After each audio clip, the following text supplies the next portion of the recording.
Менің есімім Бауыржан қызы Аяна. Мен Островский атындағы 4-ші интернатта 2-ші Ә сыныбында оқимын. Мұқағали Мақатаев. Көтер ғане басыңды.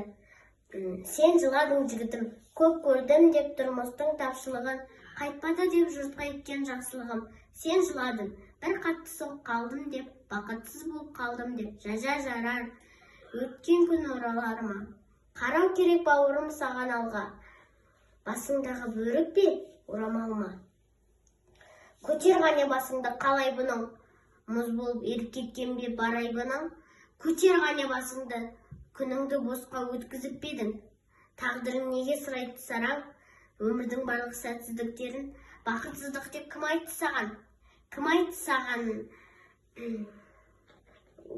Тұлпарды сүрінбейді деп, асауды мінілмейді деп, ақ көйлек кірлемейді деп, қара ешкім жүрген ағаш қайтадан гүлдемейді деп, кім айтты саған? Жұрттың бәрі мейірбан арайлы деп, жұрттың бәрі шындықты қалайды деп, биікті ардақтайды деп, асылды қорлатпайды деп, жабығып бекер алаңдадың-ау, ойыңды шығар өріске. Өзің-ақ айтшы ғаламда мынау, жеңудің бәрі жеңіс пе? Жігітке арман жеткізіп беді, өз сорын өзі жеңбейсе. Өмірдің барлық сәтсіздіктері бақытсыздық емес, ендеше.